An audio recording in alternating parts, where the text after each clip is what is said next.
France. C'est la France ici. Mais c'est très bien. Pour elle, c'est le mieux. Parce qu'elle s'habitue. C'est sage. C'est l'exercice. Ça fait l'exercice. C'est le 9 à 10 et le 27. Et après, oui, je te dirai. Mais lis déjà le verset 9 et 10, s'il te plaît. C'était quoi? Oui, en ce temps-là. À ce temps-là, Jésus vient de Nazareth, en Galilée, et il fut baptisé par Jean dans le Jourdain. Au moment où il sortait de l'eau,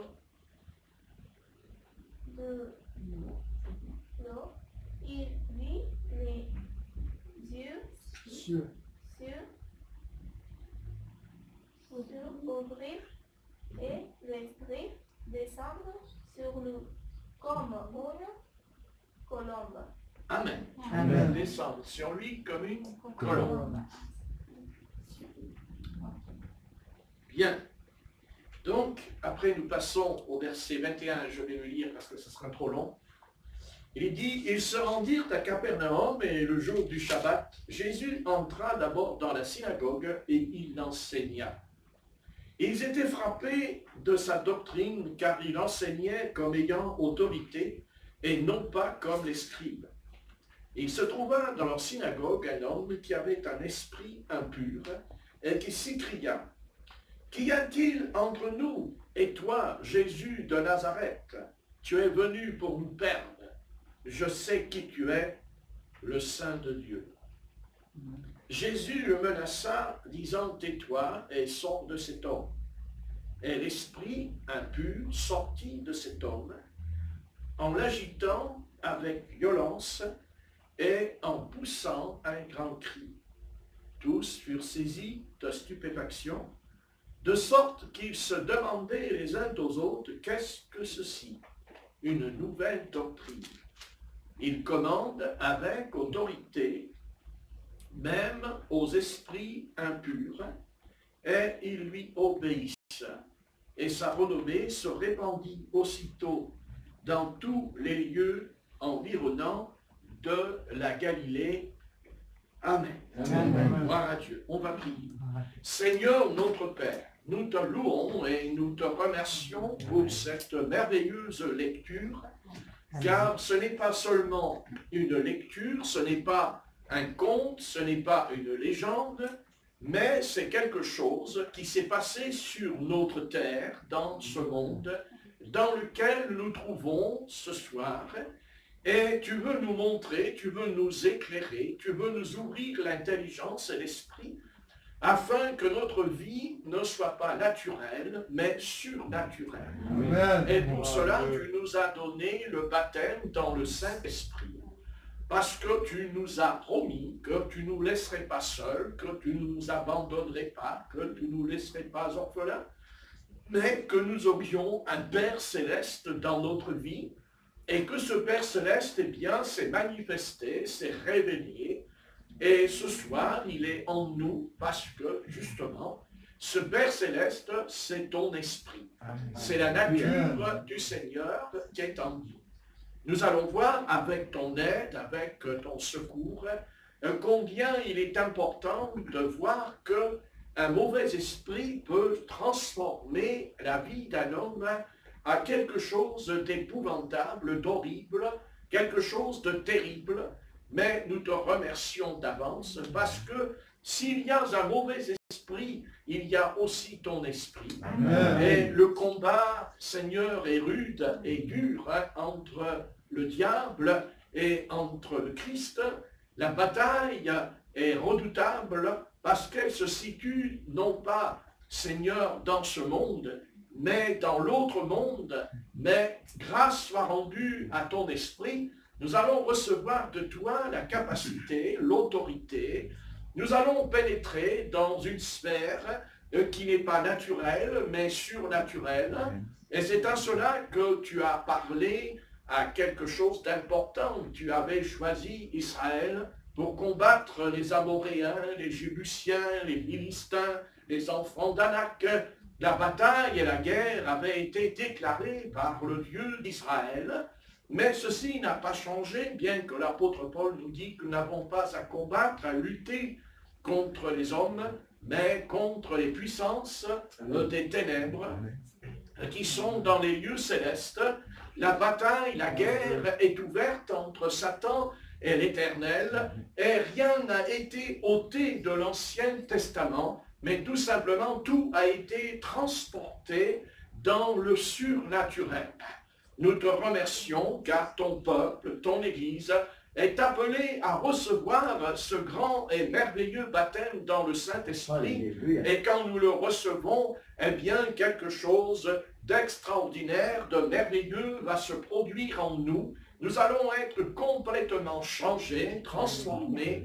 Nous allons devenir des hommes, des femmes qui ne seront plus du commun des mortels, mais auront la capacité de manifester les dons de prophétie, de parler en langue, d'interprétation, le don des guérisons, le don des miracles, le don de chasser les démons et même le don de ressusciter les morts. Amen. Nous t'en remercions d'avance, mais pour cela, c'est vrai que d'abord, il faut être rendu obéissant au Seigneur. Il faut se soumettre à son esprit, à sa volonté.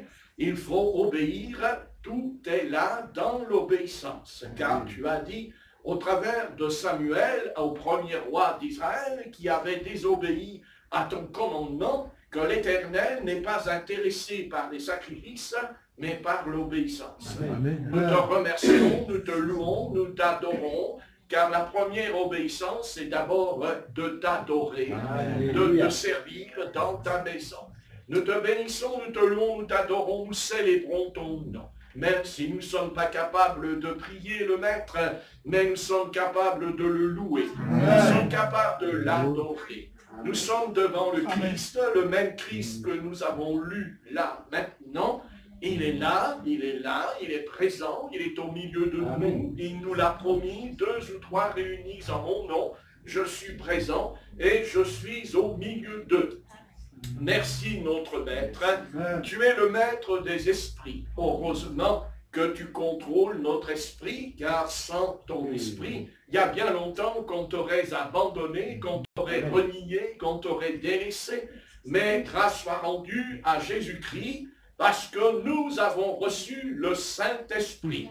Et nous voulons l'honorer, le respecter dans notre vie chrétienne, car nous sommes des chrétiens, nous ne sommes pas des chrétiens de nom, mais des chrétiens tout simplement capables de servir le Christ, afin de vraiment devenir à lui, de nous jeter à genoux, comme d'ailleurs cet homme qui était possédé par un démon, mais mon Dieu, il est tombé à tes pieds, et là, le combat a été difficile pour toi. Il a fallu que tu menaces cet esprit et que tu le fasses sortir de cet homme. Grâce soit rendue à Dieu. Le mauvais esprit est parti, il a quitté cet homme, bien que cet homme n'était pas un voleur, un brigand, ce n'était pas un malfaiteur dans le sens qu'il ne mettait pas les femmes sur le trottoir, par exemple. C'était quelqu'un qui était religieux, qui croyait en toi, mais malheureusement pour lui, il y avait dans sa vie spirituelle un démon qui se baladait ici et là et qui le pourrissait son existence. Gloire à ton nom. Tu es venu et tu as libéré cet homme. Tu as libéré cet homme qui allait à la synagogue. Et combien je sais, combien de croyants aujourd'hui vont au temple, vont à l'église, mais combien il y a de ténèbres et de démons qui ont besoin d'être tassés, chassés au nom de Jésus. Et pour cela, nous sommes d'accord avec le Maître. Nous sommes appelés dans le nom de Jésus-Christ à chasser les ténèbres. Au nom de Jésus de Nazareth. Alléluia. Nous ne connaissons aucun autre maître. Il s'appelle Jésus de Nazareth. Jésus le Nazaréen. Il est venu, il a chassé le démon, il l'a fait sortir, il l'a fait partir. Et bien entendu, le diable a tenu tête au Christ, il lui a résisté. Mais Christ lui a dit, tu vas foutre le camp et tu vas t'en aller parce que je te l'ordonne. Amen. Combien nous avons besoin de prier le Maître, même de jeûner, car n'oublions pas que Christ dit à l'apôtre Pierre, cette sorte de démon ne sort que par le jeûne et par la prière. Oh Dieu, ouvre nos yeux, ouvre notre intelligence. Alléluia. Comme sur le chemin d'Emmaüs, ils ne comprenaient pas, mais Christ leur a ouvert l'esprit et il comprit les Écritures. Que ce soit l'Esprit Saint, l'Esprit de Christ, car pour nous, quand nous parlons de l'Esprit Saint, nous parlons de Christ. Quand on lit l'Esprit Saint, nous disons ça, c'est Christ.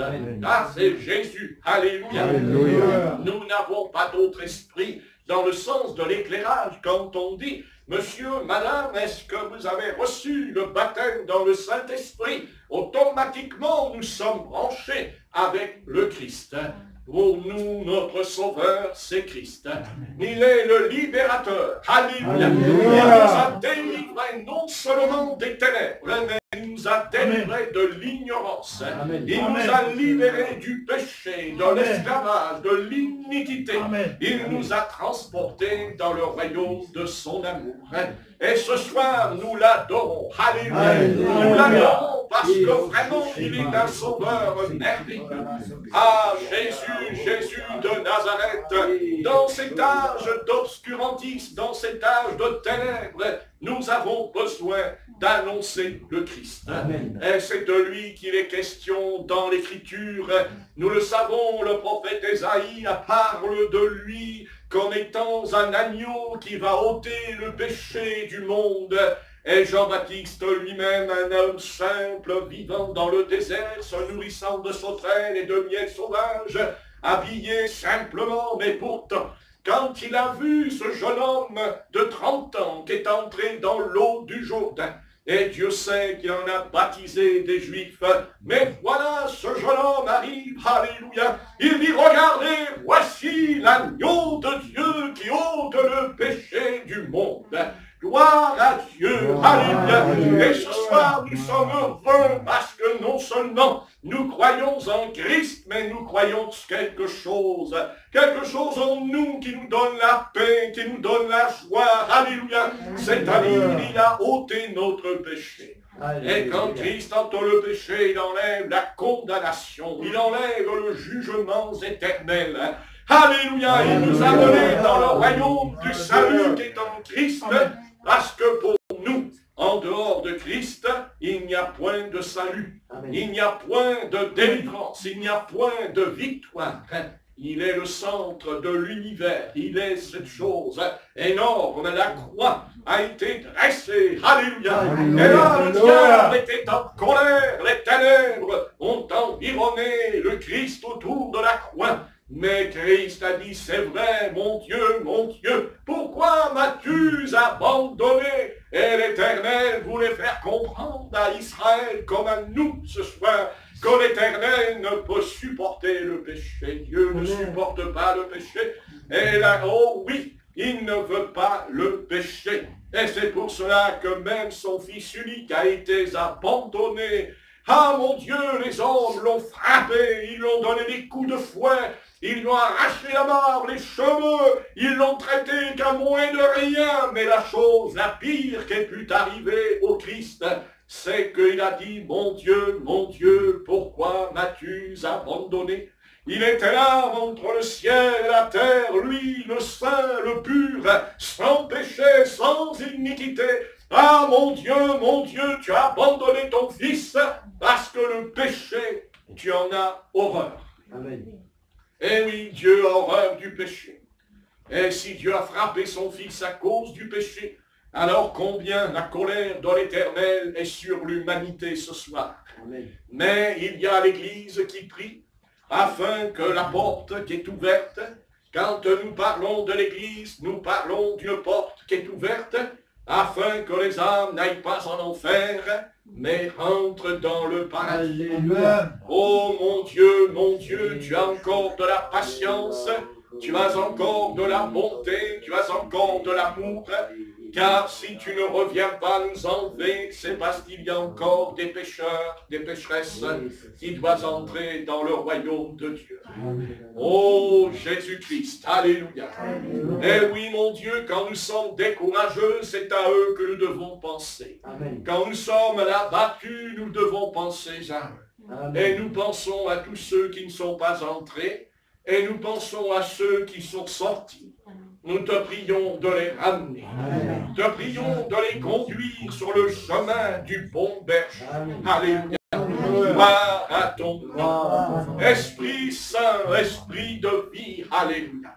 Nous ne parlons pas de religion, nous ne parlons pas de doctrine.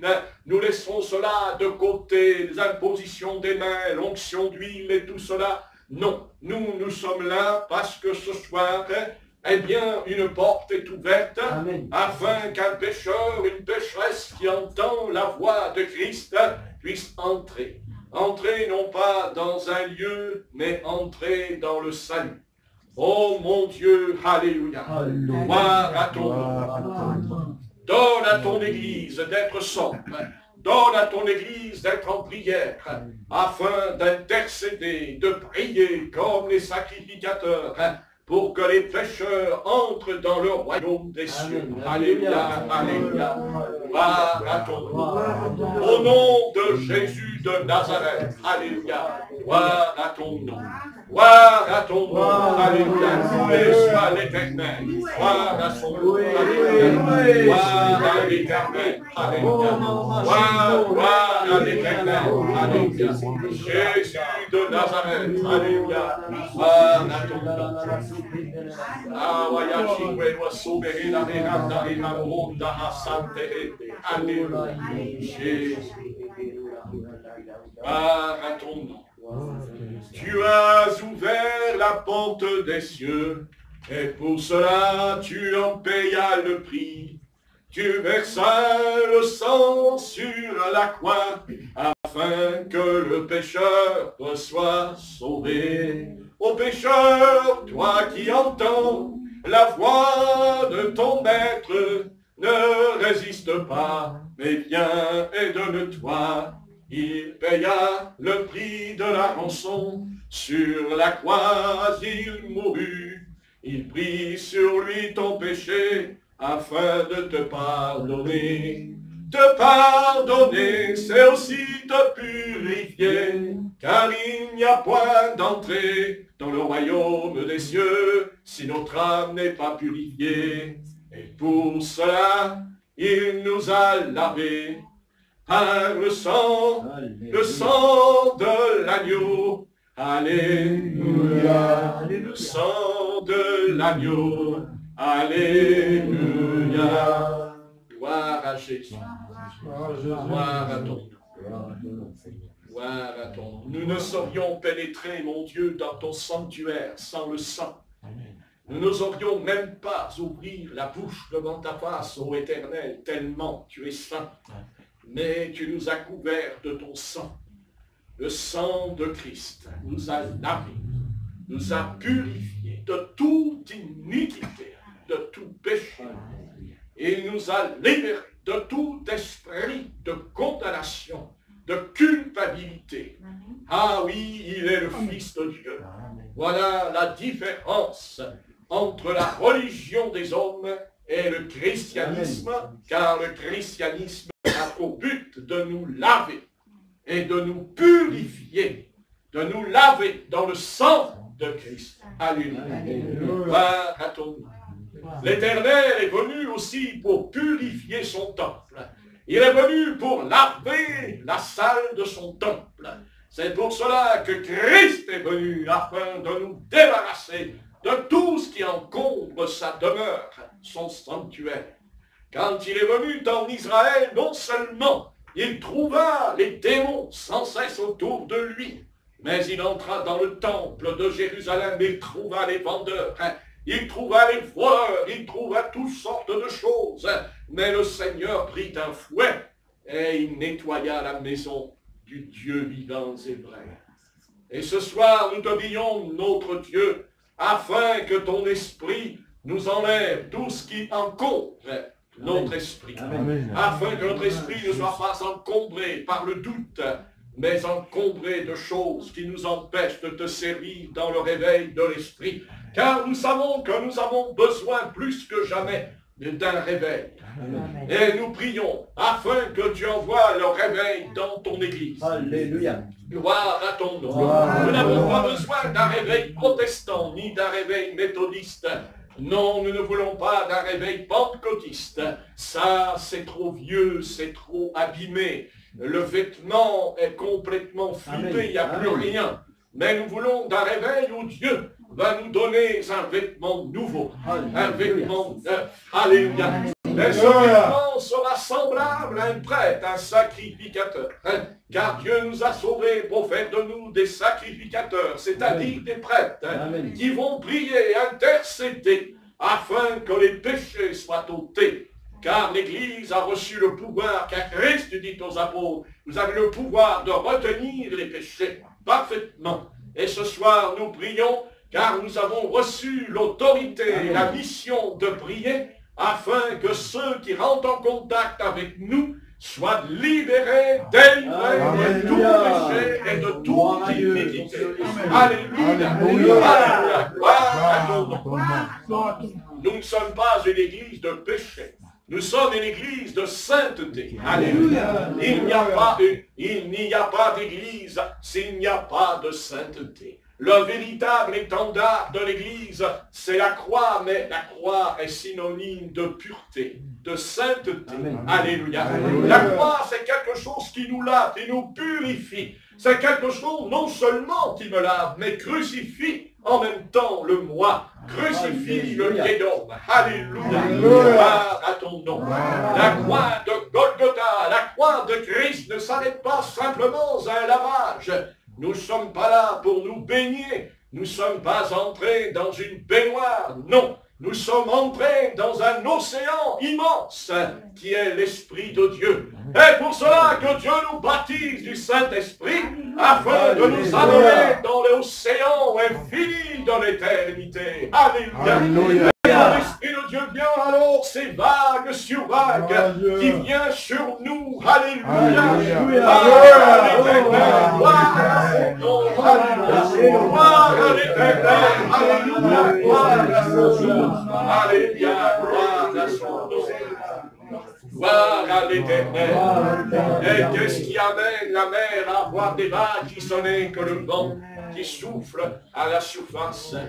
Gloire à ton nom. Seigneur, envoie le souffle de ton esprit, afin que les vagues de Dieu viennent sur nous. Une vague, une autre et encore une autre. Alléluia. Et quand les vagues viennent, elles enlèvent, elles transportent, allez, elles dégagent tout ce qui ne va pas dans l'eau. Et ce soir, nous en avons tous besoin. Amen. Gloire à Jésus. Gloire à Jésus-Christ. Alléluia. Gloire à Dieu. Alléluia. Gloire à ton nom, ô merveilleux Rédempteur. Tu as pris nos péchés et sur la croix de Golgotha, tu payas le prix de la rançon. Et là ton corps fut meurtri, crucifié, pour que ton sang soit versé. Le sang de Christ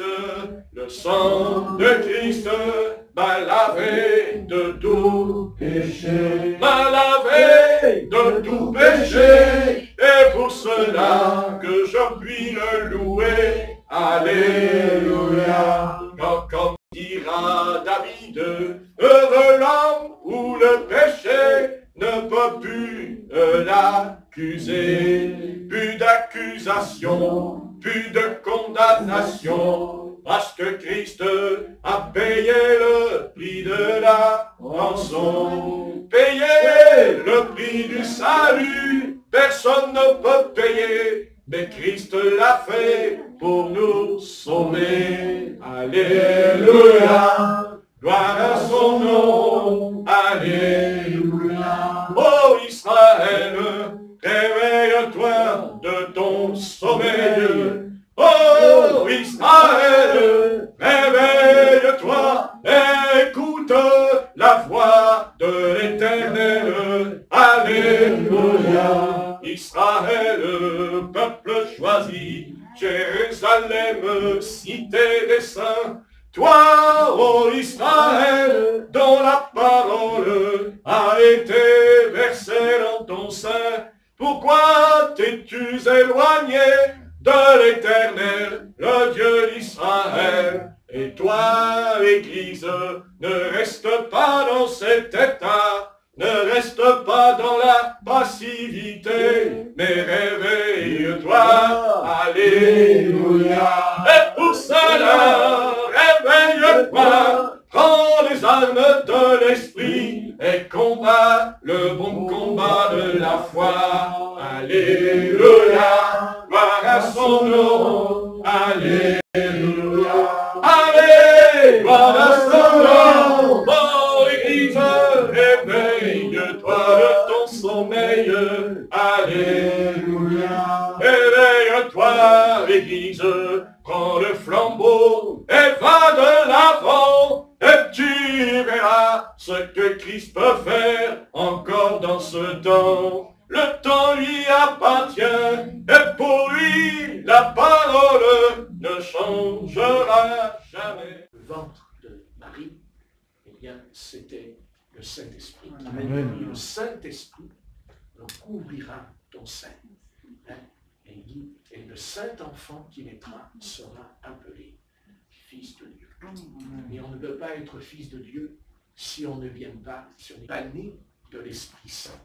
Et ce soir, nous sommes des fils et des filles de Dieu, non pas parce qu'on appartient à une église, mais parce que le Saint-Esprit qui est en nous nous a fait naître de nouveau. Alléluia. Nous sommes des fils et des filles de Dieu, pas parce qu'on a écrit sur une carte, mais parce que l'Esprit du Seigneur, l'Esprit Saint, a mis en nous un embryon. Amen. Et cet embryon s'appelle la vie éternelle en son nom. Nous avons la vie éternelle. Et on le sait qu'on a la vie éternelle, parce que, vous savez, vous dites, mais comment le monde peut savoir que nous avons l'Esprit Saint? Mais à notre langage, bien entendu. Hein? Quand Simon-Pierre a voulu échapper à la persécution, lui qui avait dit « j'irai jusqu'à la mort avec toi », et quand le moment s'est présenté, vous savez, la chair est très douée, hein, parce que lui qui a dit « ah non, non, non, non, Seigneur, ça ne t'arrivera pas », et puis de toute façon, vous voyez la contradiction en lui dans la phrase, il dit « ça ne t'arrivera pas », puis en même temps il dit « allons mourir avec lui », vous lirez dans la Bible. Hein, hein, il se contredit là, parce qu'il dit « allons mourir avec lui », et puis il dit « ça ne t'arrivera pas ». Alors pourquoi tu dis « va mourir avec lui », puisque tu viens de dire que ça ne t'arrivera pas. Mais le Christ lui répondra « mais tu sais Simon-Pierre, c'est pas toi qui as parlé là, c'est le diable. » Et il lui a dit « Satan, retire-toi. Tu n'as que des paroles humaines. » Vous avez remarqué que le Christ dira « Satan, tu n'as des paroles humaines. » Alors je ne vous dis pas aujourd'hui toutes les belles paroles humaines qu'il y a sur les plateaux.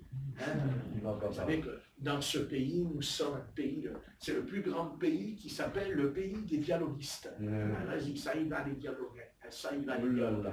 Mais il n'y a pas un mot sur le Christ, il n'y a pas un mot sur Jésus le Nazaréen. Hein? Quand il y a une vedette qui arrive, un chanteur, quelqu'un qui fait du théâtre, des films et tout, alors là ça y va, hein, ça y va, n'est-ce pas? Hein? Mais alors le Christ, le Christ. Quand on en parle, c'est pour le déformer. À chaque fois qu'il parle de lui, ils sont toujours en train de le déformer. Mais quand il parle de lui, d'ailleurs, dans le monde, quand il parle du Christ dans le monde, jamais vous les verrez avec la Bible à la main. Parce que vous voyez entre nous, on ne peut pas annoncer le Christ sans la Bible. Amen. N'est-ce pas? On a besoin de la Bible. Amen. Même le peuple d'Israël ne pouvait pas dire « je crois en l'Éternel » sans présenter la Torah.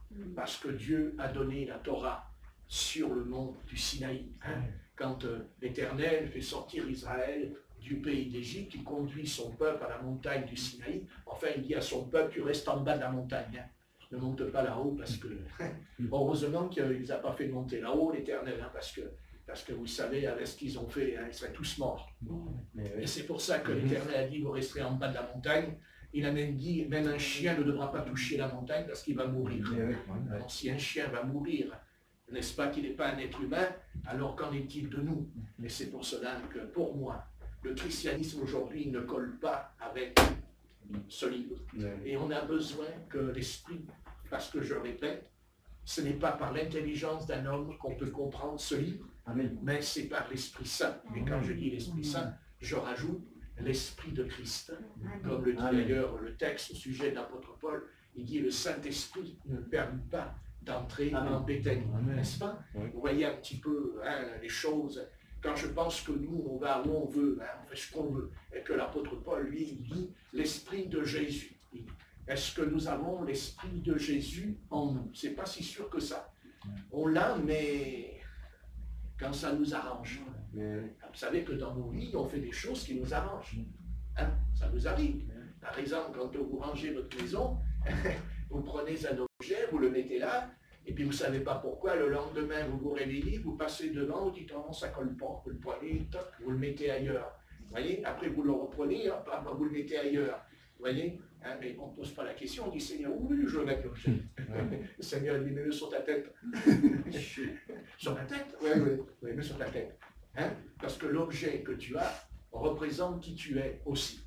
Car sachez que la maison représente ce qu'on est.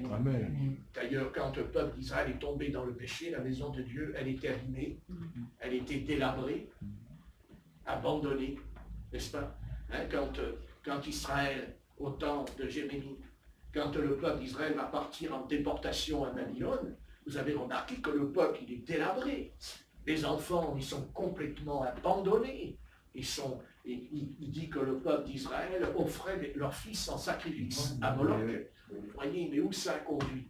Eh bien, regardez, au fur et à mesure que le peuple d'Israël part en direction de Babylone, en même temps, le temple est détruit, les murailles sont détruites. Et quand l'Éternel ramène Israël 70 ans plus tard, Israël retourne dans la Terre Sainte, mais en même temps, quand il retourne, d'abord, Dieu, il ne ramène pas d'abord tout le peuple d'Israël. Il va envoyer Esdras, Néhémie, tout cela. Et qu'est-ce qu'ils font? Ils reconstruisent d'abord les murailles de Jérusalem. Amen. Pas tout de suite le temple, d'abord les murailles de Jérusalem. Et ce soir, Dieu, avant de bâtir quelque chose en nous, il va d'abord construire des murailles. Amen. Il va mettre des murailles autour de nous, n'est-ce pas? Et nous savons que Tobija et Sanballat, qu'est-ce qu'ils ont dit? Allez, on envoie un petit renard là, contre la muraille. Et Dieu sait d'ailleurs qu'ils ont envoyé le renard, puisque les travaux ont été arrêtés pendant un temps. Et c'est Cyrus qui a lu dans le courrier quelque chose, et il a dit, vous allez remettre ça, parce que, vous voyez, quand on lit l'Ancien Testament, on est frappé de voir que les nations ne croient pas, mais ça ne les empêche pas d'avoir des temples. D'ailleurs, quand vous lisez les religions des païens dans l'Ancien Testament, on remarquera qu'il y a le nom de leur Dieu, déjà pour commencer. Bien sûr, il ne s'appelle pas Yahvé, il ne s'appelle pas Adonai, il ne s'appelle pas El Shaddai, non, il s'appelle Moloch, Dagon, Baal. Mais Baal et Dagon, ils ont leur propre temple. D'ailleurs, l'Éternel, quand il a voulu redonner à Samson la victoire sur lui-même, il a détruit le temple, n'est-ce pas, de Dagon. Il s'est mis là, il a fait tomber le temple sur les Philistins. Vous voyez, le temple, c'est important, le temple, c'est là où se rassemblent les démons, les ténèbres. Le diable, il a besoin d'un lieu de culte pour faire ses propres sacrifices, parce que vous savez, le diable, il n'a rien inventé. Le diable, quand il fait des sacrifices, il imite le Seigneur. Parce que le premier qui a demandé un sacrifice dans l'humanité, c'est Abel. C'est Abel, c'est-à-dire Dieu. Et après, l'autre, il est venu, et Caïn en a fait un sacrifice. Vous avez vu un peu? Le diable est en train de suivre ce que fait l'Éternel. Il ne perd pas de vue. Mais le diable, lui, pourquoi le diable, il fait la même chose que Dieu? Parce qu'il dit, si je fais la même chose que Dieu, les hommes comme ça, ils n'auront plus besoin d'aller vers Dieu. Ils viendront vers moi. Et puis moi c'est différent. Moi, je suis Baal, vous comprenez, le dieu de la pluie, le dieu de la sexualité, de la fécondité. Et le diable, il sait très bien que l'homme, il aime la fécondité, il aime les rapports sexuels, n'est-ce pas?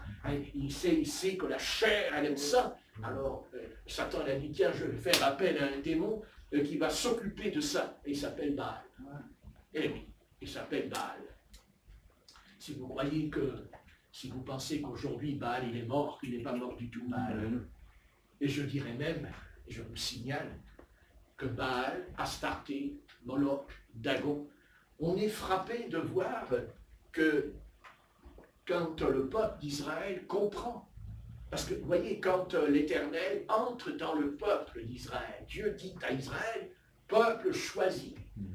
Et dès l'instant que Dieu a choisi Israël, il y a les dieux qui arrivent.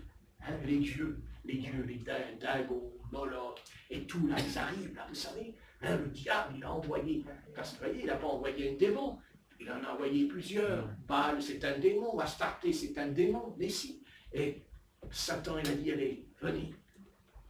Tant que le peuple d'Israël n'est pas venu sur la terre.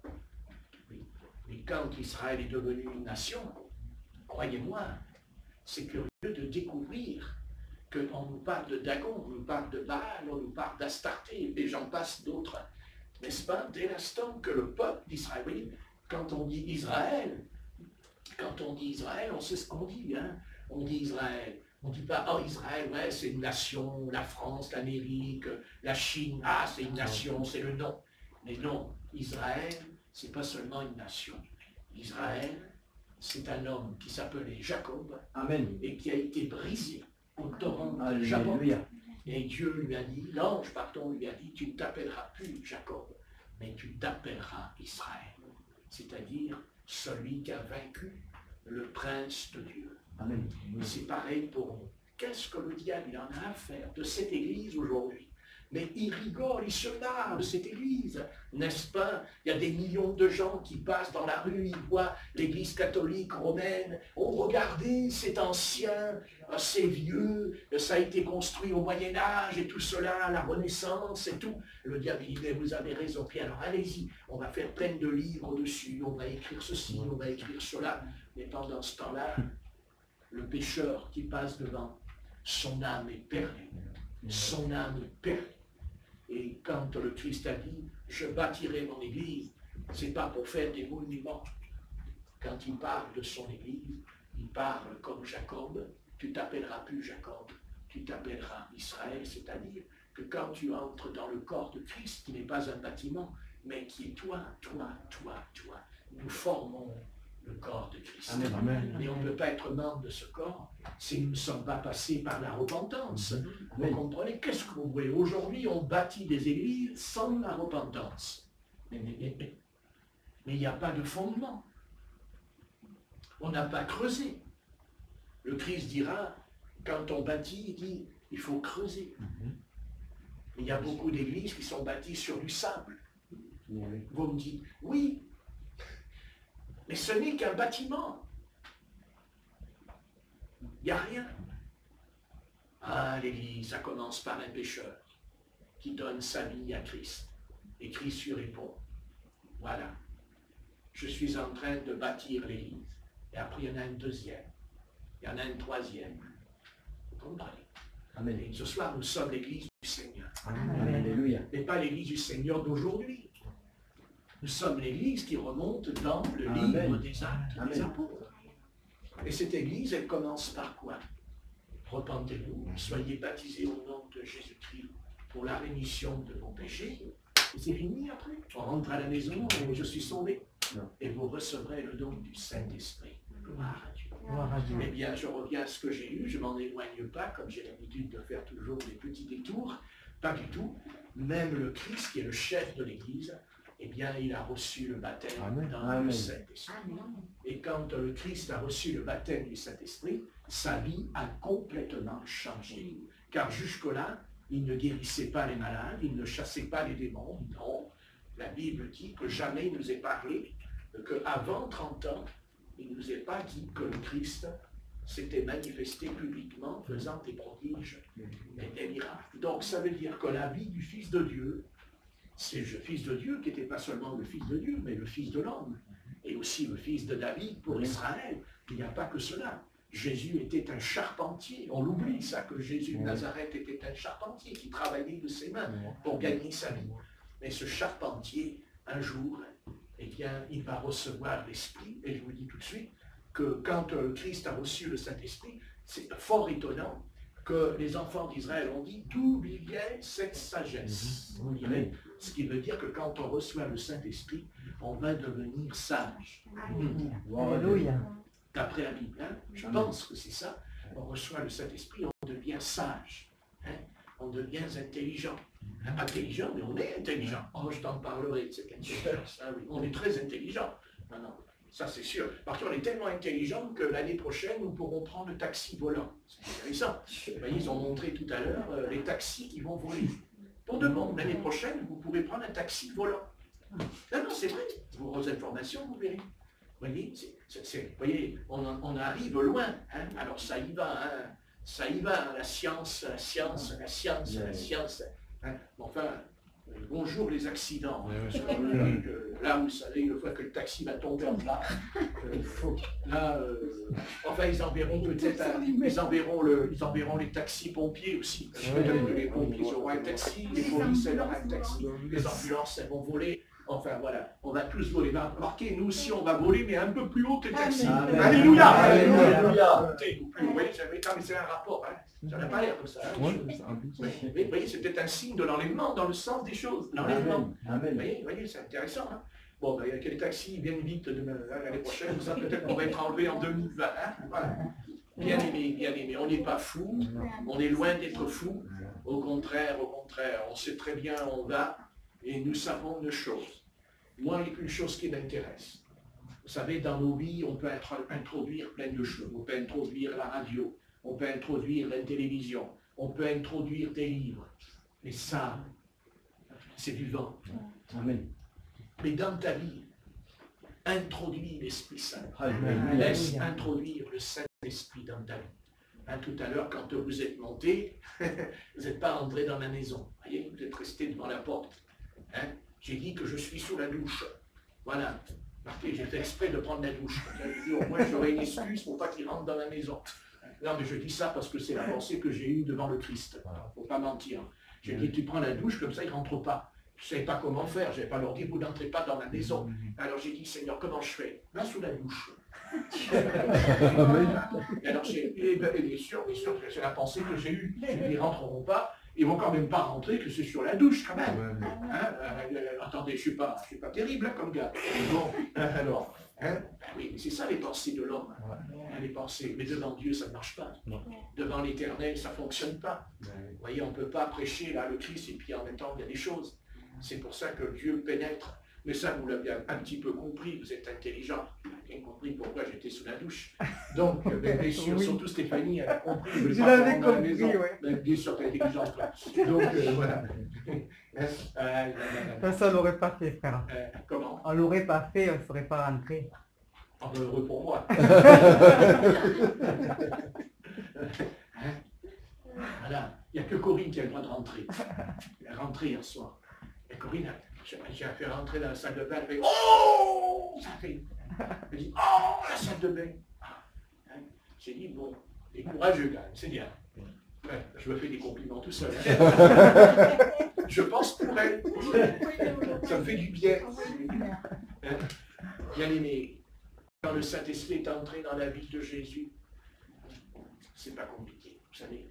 Non, mais il n'y a pas d'autre solution. Quand le Saint-Esprit est entré dans la vie de Jésus, le démon l'a su. Et le démon a bien compris. Oui. Parce que Jésus de Nazareth, il ne faut pas croire que c'est la première fois qu'il entre dans une synagogue. Là. Il est entré dans la synagogue quand il avait 12 ans. D'ailleurs, à 12 ans, il va au temple, il est assis par terre. Et même les docteurs de la loi, ils étaient étonnés. À 12 ans. Donc, Jésus, il a été.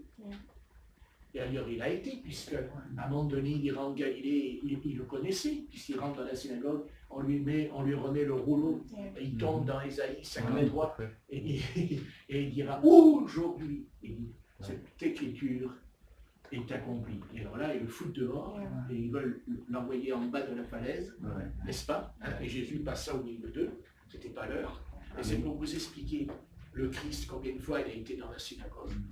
Il a été calmé, bien sûr, on n'y pense pas, mais Jésus, attendez, il était à la synagogue, et c'était pas n'importe qui, puisqu'à 12 ans, il comprenait tout.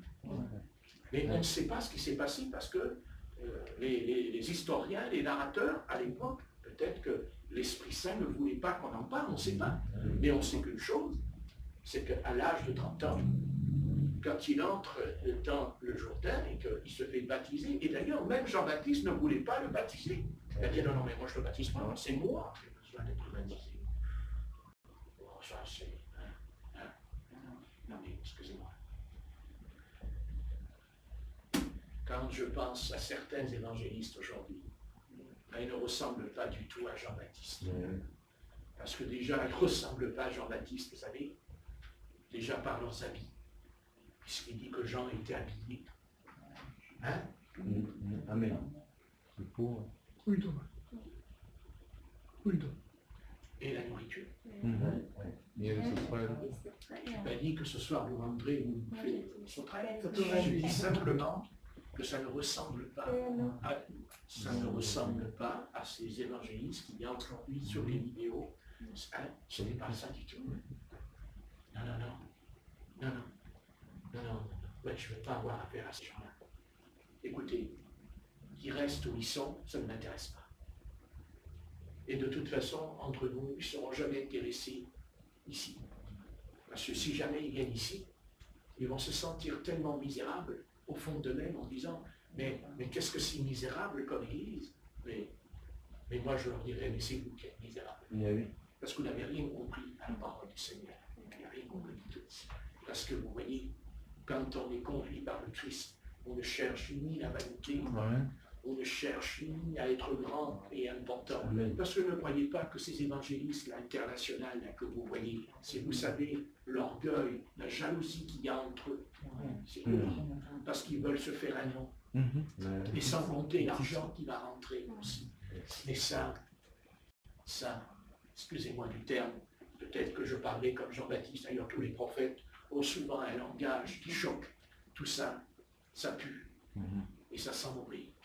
Parce que vous voyez les démons, non seulement les démons, ils sont horribles, mais en même temps ils sentent mauvais. Et pour moi, tout ça, ça pue et ça sent mauvais. Moi, je crois que l'Église, ce sont des hommes, des femmes simples, qui s'habillent simplement, qui ne rechercheront jamais la mondanité, les costumes, et écoutez, non. Moi, vous savez, la seule chose que je veux entendre dire, frère, toi, tu as été baptisé dans le Saint-Esprit et tu en es rempli. C'est ce que la dernière fois que j'avais été à la Pentecôte, à l'église de la Rose, le pasteur, il y avait plein de monde autour de moi. Le pasteur, il a dit devant tout le monde, en tout cas, il y a une chose avec vous. On peut être d'accord avec vous, ça c'est une chose. Il m'a dit, je ne pourrai jamais vous l'enlever. Vous avez vraiment été baptisé dans le Saint-Esprit. Amen. Et je lui ai répondu, bah alors, si je suis baptisé du Saint-Esprit, pourquoi vous ne pouvez pas accepter ce que je viens de vous dire? Je dis, mais vous vous contredisez, je vais dans tout le monde. Vous me dites que on peut être d'accord avec moi dans la doctrine, et 5 minutes après, vous me dites devant tout le monde, je suis rempli du Saint-Esprit. Il faudrait savoir. Parce que si je suis rempli du Saint-Esprit, ça veut dire que ce que je dis de la part de la Bible, c'est vrai. Je ne comprends plus rien. Alors il est parti, il m'a dit, oh, laissez tomber. J'ai dit, il y a longtemps que Dieu vous a laissé tomber. Je suis parti. Écoutez, il faut être clair dans ça. Amen. Si on ne l'a pas, il faut crier au Seigneur pour le recevoir. Amen. Si on l'a, il faut faire attention, parce qu'une fois qu'on l'a, il y en a beaucoup qui dorment sur leurs 2 lauriers. Parce qu'ils se disent, maintenant je l'ai, je parle en langue, je prophétise, alors maintenant. Parce qu'avant de le recevoir, qu'est-ce qu'on faisait? On criait à Dieu, on cherchait Dieu. Et une fois qu'on l'a reçu, qu'est-ce qu'on fait? Oh ben ça y est, c'est terminé, moi je l'ai reçu. C'est comme un contrat, vous savez, vous signez le contrat, vous foutez dans le tiroir pendant 30 ans. Hein? Ben non, c'est pas ça du tout. Quand on reçoit le Saint-Esprit, on doit prier tous les jours, et principalement le matin en se levant, en disant, maintenant, cher maître, je te prie, que je sois rempli de ton esprit Amen. dans la journée, Amen. car lui seul est capable de donner sagesse, intelligence, Amen. discernement. Amen. Discernement. Amen. Parce que l'esprit est là pour nous donner le discernement de quoi? De quoi? Les esprits. Des mauvais esprits. Amen. Alléluia. Alléluia. Et quand le Christ reçoit le Saint-Esprit, vous savez, le discernement, il n'a pas duré longtemps. Hein? Quand le Christ reçoit le baptême du Saint-Esprit, qu'est-ce qu'il fait? Il rentre dans la synagogue, mais dans la synagogue, il est rentré combien de fois dans la synagogue? Alors toute sa jeunesse, jusqu'à l'âge de 30 ans, il est dans la synagogue. Mais il n'y a aucun démon qui s'est manifesté devant lui. Il n'y a aucun démon qui a dit, vous avez lu, Jésus de Nazareth, pourquoi tu es venu nous tourmenter avant l'heure? Qu'y a-t-il entre nous et toi? Et pourtant, jusqu'à l'âge de 30 ans, jamais les démons, ils sont venus devant tout le monde, dans la synagogue en Galilée ou ailleurs, hein, puisque Jésus devait monter aussi à Jérusalem pour fêter la Pâque, puisqu'il est monté d'ailleurs dans son ministère 2 fois. Donc, simplement pour vous expliquer quelque chose, c'est pas compliqué. Hein. Dès l'instant que vous recevez l'Esprit de Dieu, qu'est-ce qui va se passer? Vous allez rentrer en guerre avec les ténèbres. Et le peuple d'Israël, quand il sort d'Égypte, vous savez, l'Éternel, qu'est-ce qu'il fait? Il dit à Israël, voilà, tu restes au pied de la montagne et tu te reposes. Non. Il a sauvé Israël pour faire de lui un peuple de guerriers. Amen. Non. Amen. Montrez-moi dans l'Ancien Testament où Israël ne rentre pas en guerre avec ses ennemis. Amen. Et montrez-moi où ses ennemis n'attaquent pas Israël dans l'Ancien Testament. Et peut-être que ce soir, ça continue ou pas. Si. Oui, ça continue. Et est-ce que c'est Israël qui attaque ou c'est pas eux qui attaquent Israël sans cesse? Parce qu'il y a un mauvais esprit. Parce que c'est le peuple choisi de Dieu. Et nous aussi, on est attaqués. Non pas par les hommes, enfin, pas par les hommes. Il ne faudrait quand même pas oublier l'Inquisition, quand même. On a fait des hommes aussi. Et rien ne dit que ça ne reviendra pas, puisqu'il nous en est parlé au sujet de la grande tribulation, ce qui va se passer pour une partie de l'Église qui ne sera pas enlevée. Hein? Mais peu importe. Ce soir, je vais simplement m'arrêter là, il est 8h20. Simplement, je vous fais comprendre une chose. Vous pourrez bien relire ce passage. Quand le Christ reçoit l'Esprit, il entre dans la synagogue. Avant, il ne reçoit pas ce baptême. Je n'ai pas dit que Jésus-Christ n'avait pas l'Esprit. Je dis qu'il a été baptisé. C'est-à-dire, il a reçu une puissance. Amen. Une puissance. Le Saint-Esprit. Et je pourrais même aller plus loin, ce qui devrait d'ailleurs éclairer l'Église, et surtout un garçon comme moi qui enseigne. Il est fort curieux de découvrir que aussi la puissance du Saint-Esprit est descendue suite à un jeûne de prière de 40 jours et de 40 nuits. Ce qui veut dire que si on jeûne, on va recevoir la puissance de Dieu. Amen. Ben, c'est ce que dit la Bible. Amen. Moi, je lis l'ensemble de la chair. On dit, nous, on pense que ce n'est pas la chair. On pense que c'est naturel, on a faim et on mange. C'est humain. Mais, pourtant, il nous est dit, quand le Christ a jeûné, et c'est écrit dans Luc, Jésus conduit par l'Esprit dans le désert. Il est dit, Jésus sortant du désert, il dit, revêtu de la puissance. Ça veut dire quoi? Un exemple. On prend un exemple dans l'Ancien Testament. C'est pour vous aider. Et moi aussi, je ne suis pas là pour... Hein? Simplement, il ne faut pas le savoir, il faut le faire aussi. C'est ça le problème. Il ne faut pas dire je sais. C'est de pratiquer.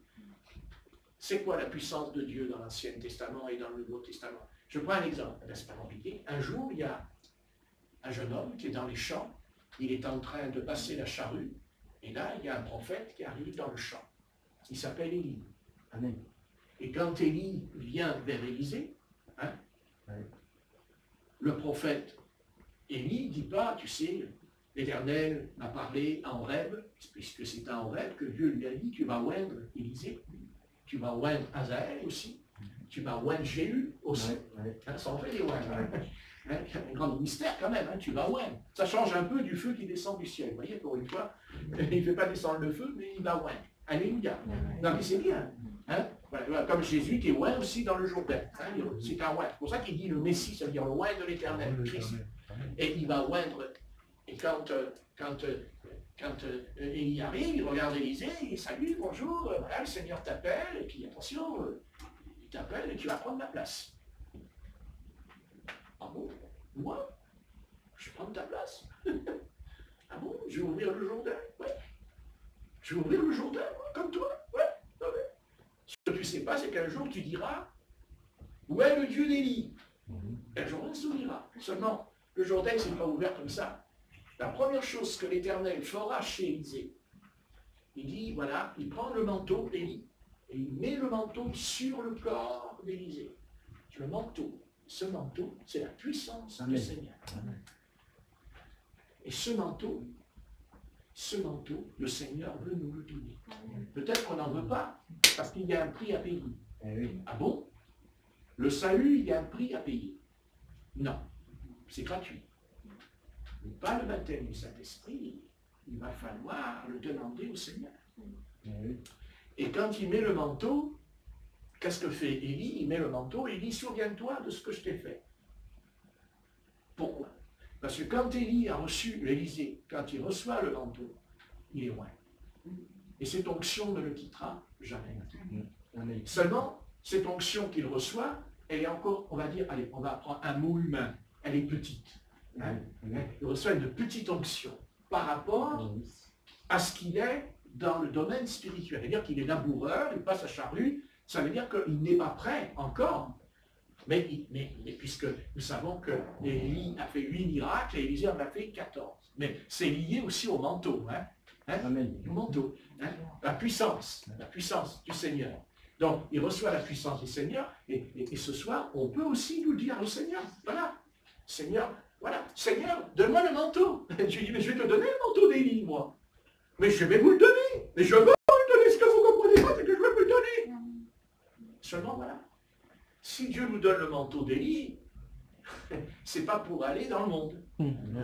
Puisque quand Élisée recevra le manteau d'Élie, automatiquement, qu'est-ce qu'il fera Élisée? Bien sûr, Élie va récupérer le manteau parce que l'heure n'était pas venue pour lui encore de quitter la terre. D'ailleurs, il quittera la terre. Bien sûr, d'ailleurs, quand il quitte la terre, il laisse tomber aussi le manteau. Il n'en a plus besoin. C'est pour ça qu'il est dit que ce que dit Paul dans les Corinthiens, les langues cesseront, les prophéties cesseront. Vous voyez, c'est pareil. Il monte et le manteau, il le fait tomber. Parce que la puissance de Dieu, c'est pas pour le ciel. Le ciel, il n'y a pas besoin de puissance de Dieu. Le ciel, il n'a pas besoin. C'est pur, c'est saint, c'est le royaume des cieux. Il n'a pas besoin. Mais sur la terre, oui, on a besoin de la puissance de Dieu. Ce qui veut dire qu'au-delà du temps, derrière le temps de notre vie, manger, boire, dormir, tout cela, mais tu dis, mais j'ai autre chose, je peux faire quelque chose qui vous dépasse. C'est que je peux vous donner la puissance. Et d'ailleurs, c'est ce que dira d'ailleurs la Bible dans Acte 1, et dit, restez dans Jérusalem. Vous recevrez une puissance et le Saint-Esprit viendra non pas en vous. Sûr. Ça ne veut pas dire qu'ils n'avaient pas l'esprit, parce qu'ils avaient l'esprit des apôtres, puisque le Seigneur avait soufflé en eux dans l'évangile de Jean. Amen. Il dit recevez l'esprit. Donc vous voyez qu'ils l'avaient, mais ils n'avaient pas la puissance. Amen. Ils n'avaient pas la puissance de chasser les démons. Ils n'avaient pas la puissance de guérir les paralytiques, les aveugles, les sourds, chasser les démons, ressusciter les morts, purifier les lépreux. C'est quand la puissance divine est venue sur eux. Exactement comme Élie qui prend le manteau et le jette sur Élisée. Et il y a la puissance de Dieu qui va rentrer dans Élisée. Mais cette puissance de Dieu se manifestera par rapport aussi à son abandon.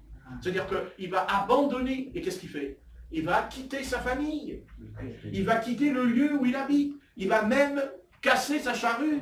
Il va tuer les bœufs et il va partager la viande avec tous ceux qui n'avaient pas de nourriture. Il commence par « je renonce à moi-même ». Je renonce à moi-même. Et toi, suis-moi. Voilà le texte. Toi, suis-moi. Hein? Il a dit le Christ à l'apôtre Pierre, que t'importe, toi, suis-moi. Vous voyez ce que je veux dire? Et quand il a suivi, qu'est-ce qu'il fait quand il fait ça? Eh bien, il va retrouver Élie.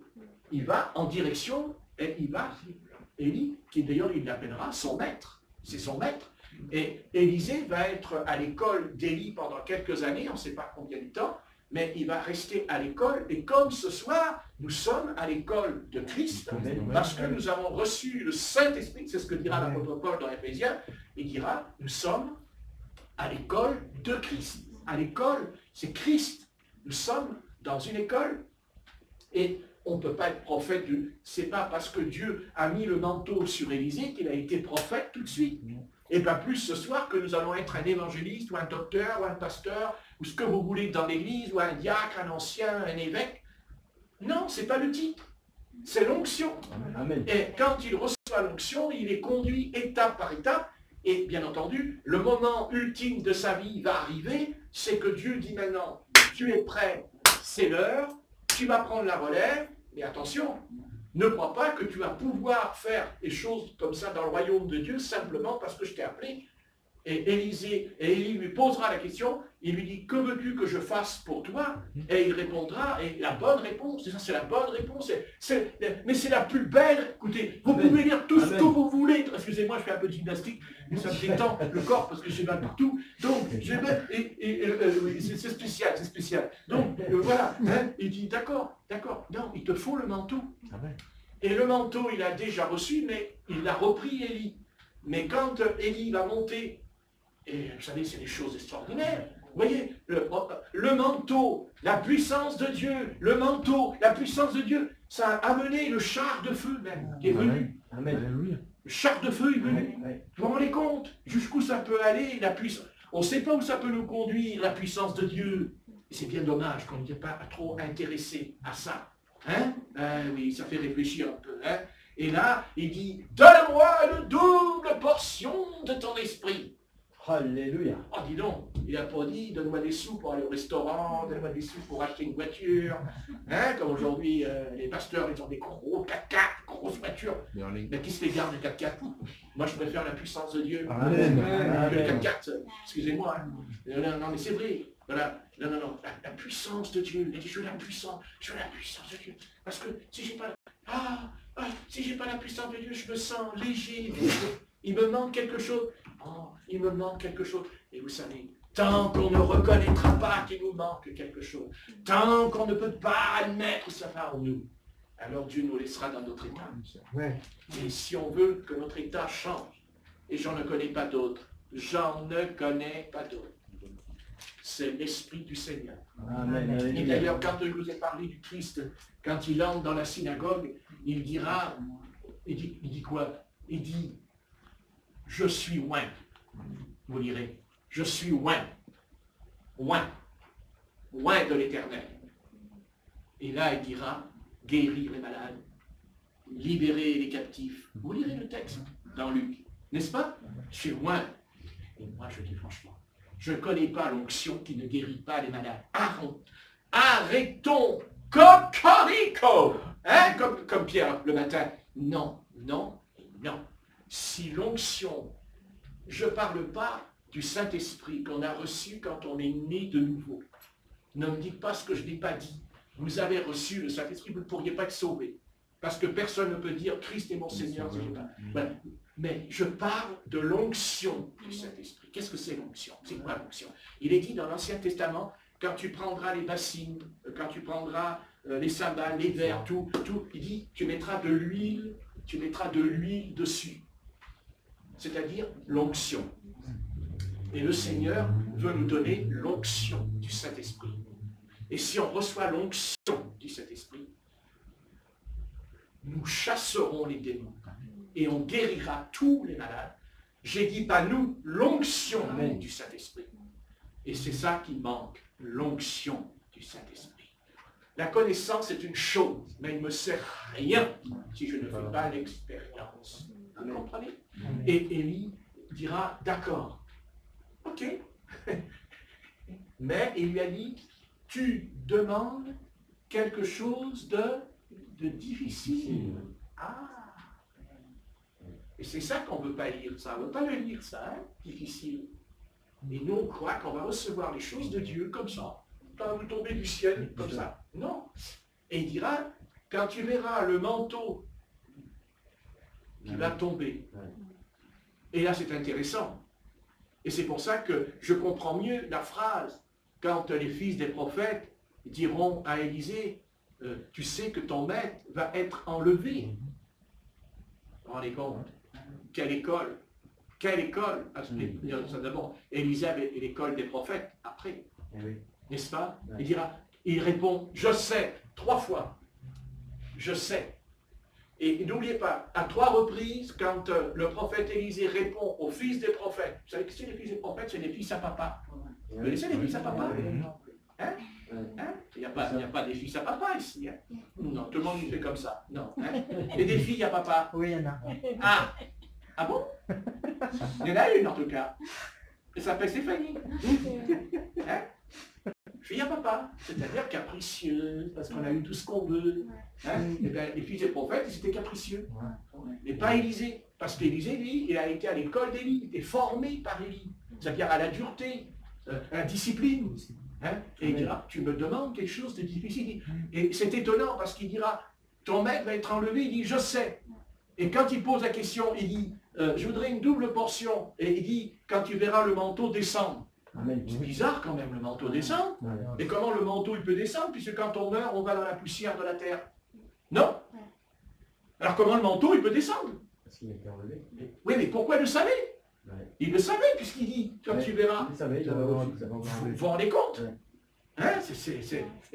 Et l'enlèvement de l'époux, c'est ça qu'il va y avoir. Parce qu'on dit on va être enlevé, on va monter dans les nuées. Mais on n'est même pas capable de chasser un démon. Et comment je peux chasser? Enfin, comment je peux être enlevé dans les nuées? Je chasse même pas un démon. Mais comment je peux monter dans le ciel? Je guéris même pas un malade. Quand je prie. Mais pour que je sois enlevé, il faut qu'on reçoive la puissance. Amen. Et cette puissance, elle commencera d'abord comment? Elle commencera d'abord. Dites, le royaume de Dieu est au milieu de vous. Matthieu 10, chassez les démons, guérissez les malades, purifiez les lépreux. C'est ça la puissance. Donc tant qu'il n'y aura pas cette manifestation de Dieu dans l'église, moi je le dis tout de suite, on ne sera pas enlevé. Et on n'est pas enlevé depuis 3000 ans bientôt. Donc ça veut dire qu'avant l'enlèvement, Dieu va envoyer un puissant réveil qui est dans Matthieu 25. Hein, les 10 vierges se réveillèrent. Et la puissance de Dieu va venir sur nous. Ce que vous êtes là maintenant, ça va changer. À un moment donné, la puissance va venir.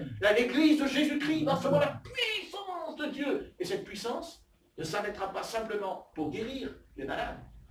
Et cette puissance de Dieu va nous transporter, va nous soulever, va même nous, transmuter dans un autre corps. Alléluia. Un corps incorruptible. Alléluia. Alléluia. Puissance de Dieu. C'est pas nous, c'est la puissance du Seigneur. Seulement ces choses, elles ne viennent pas parce que c'est écrit dans la Bible. C'est parce que quand le manteau est descendu du ciel, qu'est-ce qu'il fait? Il regarde en bas. Il dit, oh, excuse-moi Élie, ce soir, il y a Colombo à la télévision. Je peux pas, je regarde Colombo. Ah, mais ce soir, il y a une émission à la télévision. Je ne peux pas. Mais tu ne peux pas, regarde ta télé. Mais vous ne recevrez rien du tout, mes amis. Et ça peut durer 20 ans, 30 ans, le manège. Peut-être qu'un jour, on va le comprendre. Et qu'est-ce que fera Élisée? Il va marcher, et en même temps, il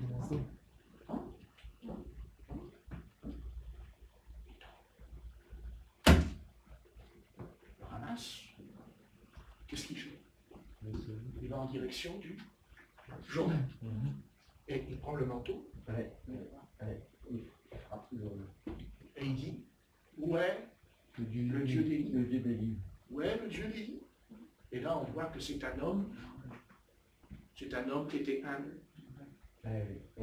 Vous avez vu? Vous avez vu comme il fait? Il dit pas, c'est moi. J'ai un ministère, Dieu m'a appelé. Alléluia. Non, il dit, ouais. Ouais, je dis, ça c'est l'humilité. Alléluia. Et Dieu va ouvrir le fleuve. À l'ouvrir. Vous savez, la puissance de Dieu, elle chasse les démons. Elle peut ouvrir aussi un fleuve.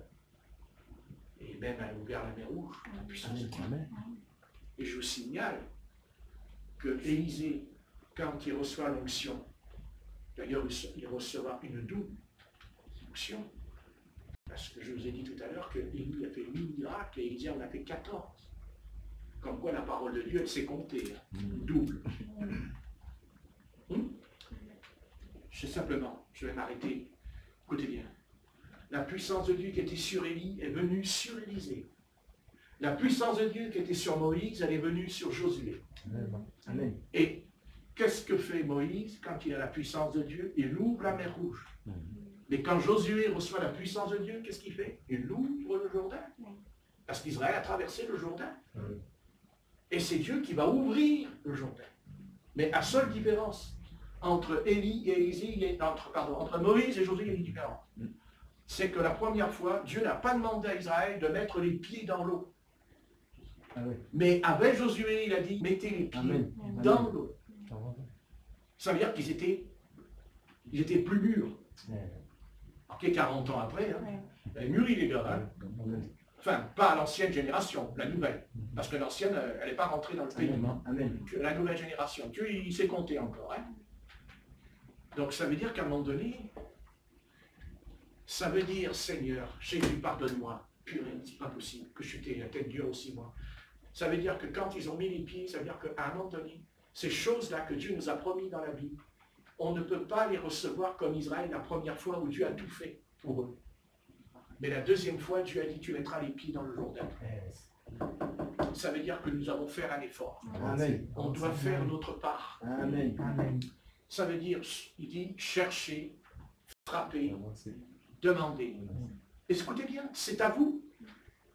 Peut-être qu'on va mourir, on va aller dans la tombe sans qu'on aura vu la gloire de Dieu dans notre vie.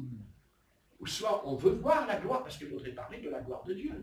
La gloire de Dieu qui descend dans le temple de Jérusalem, la gloire de Dieu qui vient sur la montagne du Sinaï, la gloire de Dieu qui vient sur la montagne de la transfiguration, quand le corps de Jésus va changer. Son corps change, ce qui n'empêchera pas qu'il ira à la croix et qu'il sera crucifié. Mais s'ils savaient ce qu'ils avaient crucifié, ils ne l'auraient pas fait. Hein. Parce que les apôtres, ils savaient qui était le Christ quand ils l'ont vu. Jacques, Pierre et Jean sont montés. Et ils ont vu qui était le Christ.